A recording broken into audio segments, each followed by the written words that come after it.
La princesse Diana, également connue sous le nom de la princesse du peuple, a été une figure emblématique et aimée dans le monde entier. Elle a captivé l'imagination de millions de personnes, grâce à son charme, sa grâce et sa philanthropie, mais aussi grâce à son incroyable histoire de vie.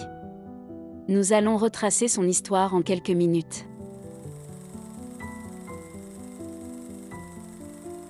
Jeunesse.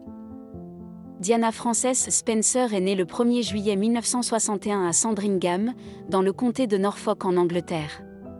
Elle était la 4e des 5 enfants de John, 8e comte Spencer, et de sa première épouse, Frances Shankidd.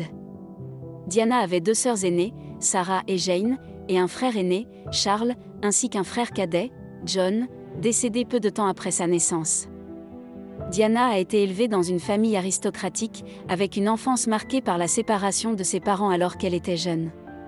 Ses parents se sont séparés en 1969, et leur divorce a été finalisé en 1978.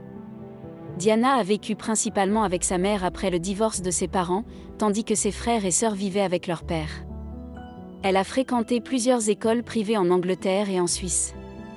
Elle a d'abord été scolarisée à Riddlesworth Hall School, une école pour filles située dans le Norfolk, puis à West Est Girls School, dans le Kent, où elle a été décrite comme étant timide et peu sûre d'elle. En 1978, Diana a passé plusieurs mois à l'Institut Alpin Widmanet, une école pour filles en Suisse, où elle a perfectionné ses compétences linguistiques en français. Après avoir quitté l'école à l'âge de 16 ans, Diana a travaillé comme baby-sitter, assistante dans une maternelle et professeure de danse pour enfants. Elle a également passé du temps à voyager avec sa famille, et a vécu en Australie pendant quelques mois en 1980, où elle a travaillé comme fille au pair. Rencontre et mariage. La princesse Diana a rencontré le prince Charles en novembre 1977, alors qu'elle avait 16 ans et lui 29 ans. Le prince Charles était alors célibataire et à la recherche d'une épouse appropriée pour assumer le rôle de princesse de Galles. Leur rencontre a eu lieu dans une propriété appartenant à un ami commun, lors d'un week-end de chasse.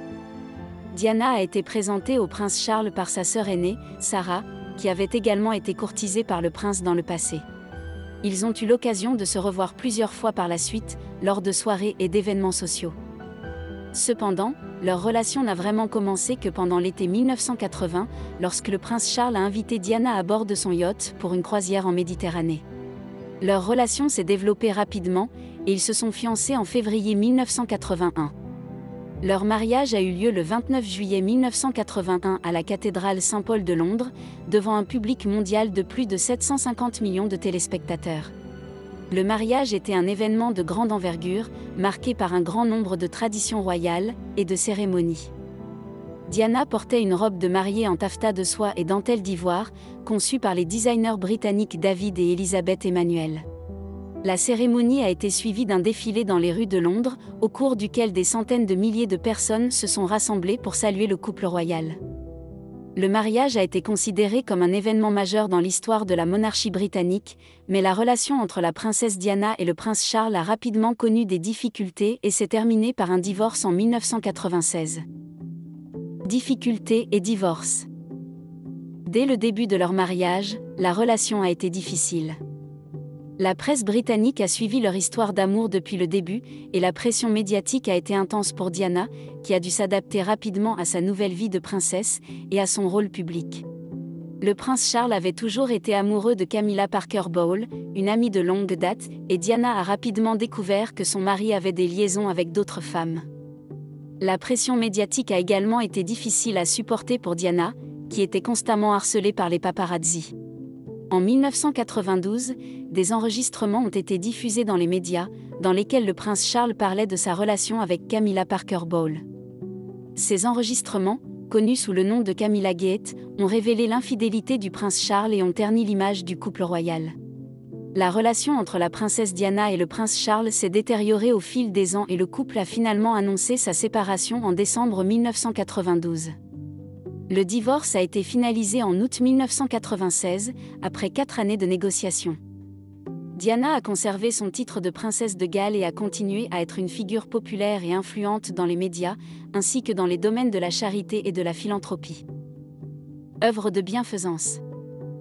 La princesse Diana était connue pour son engagement envers les œuvres de bienfaisance et a travaillé avec de nombreux organismes caritatifs tout au long de sa vie. Voici quelques exemples de ses réalisations philanthropiques. Travaux de sensibilisation sur le VIH. Diana a été l'une des premières personnalités publiques à se montrer publiquement avec des patients atteints du VIH, le virus responsable du sida. Elle a travaillé avec des organisations telles que la National AIDS Trust pour sensibiliser le public au risque du sida et pour combattre la stigmatisation des personnes atteintes de la maladie. Sensibilisation sur le cancer. La princesse Diana a également travaillé avec des organisations de lutte contre le cancer, y compris le Royal Marsden Hospital, pour aider à sensibiliser le public à la maladie et pour collecter des fonds pour la recherche. Soutien aux enfants et aux jeunes.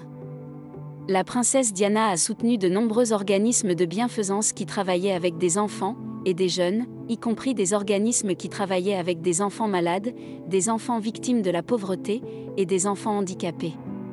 Elle a également travaillé avec des organisations telles que le Centre de l'enfance et le Centre du Prince de Galles pour aider les jeunes à obtenir une formation et des emplois. Assistance humanitaire. Diana a travaillé avec des organisations telles que la Croix-Rouge et Oxfam pour aider les victimes de conflits et de catastrophes naturelles dans le monde entier. Elle a également soutenu des organisations qui travaillaient pour aider les personnes sans abri. Promotion de l'art et de la culture. La princesse Diana était également une amoureuse de l'art et a travaillé avec des organisations telles que la Royal Ballet School pour aider à promouvoir les arts et la culture. Décès et polémique. La princesse Diana est décédée dans un accident de voiture le 31 août 1997 à Paris. Elle voyageait dans une voiture avec son compagnon, Dodi Al-Fayed, fils de l'homme d'affaires égyptien Mohamed Al-Fayed, ainsi que leur chauffeur Henri Paul. L'accident s'est produit dans un tunnel alors que le véhicule tentait d'échapper aux paparazzi qui les suivaient. Les investigations sur la cause de l'accident ont été menées par les autorités françaises et britanniques et ont révélé que le chauffeur Henri Paul avait consommé de l'alcool et des médicaments avant de prendre le volant de la voiture. De plus, l'enquête a montré que le véhicule roulait à une vitesse excessive lorsqu'il a perdu le contrôle et a heurté un pilier dans le tunnel. Cependant, malgré ces conclusions, des théories du complot ont émergé, selon lesquelles la mort de la princesse Diana était en réalité un assassinat organisé par des membres de la famille royale britannique ou par des agences de renseignement. Ces théories du complot ont été largement diffusées dans les médias, mais n'ont jamais été étayées par des preuves solides ou des témoignages crédibles. En 2008, un jury britannique a rendu un verdict d'homicide involontaire dans l'enquête sur la mort de la princesse Diana et de Dodi Al-Fayed. Le jury a déclaré que la mort avait été causée par la conduite dangereuse du chauffeur Henri Paul, ainsi que par les paparazzi qui suivaient la voiture. Malgré cela, les théories du complot continuent d'être discutées et alimentées par les médias et les réseaux sociaux. Cependant, la majorité des enquêtes officielles ont conclu que la mort de la princesse était un accident tragique, et non un assassinat planifié. Si tu as aimé la vidéo, ou que tu as appris quelque chose, n'hésite pas à nous soutenir en t'abonnant et en mettant un like. Partage-nous en commentaire ton avis et découvre d'autres histoires sur notre chaîne YouTube.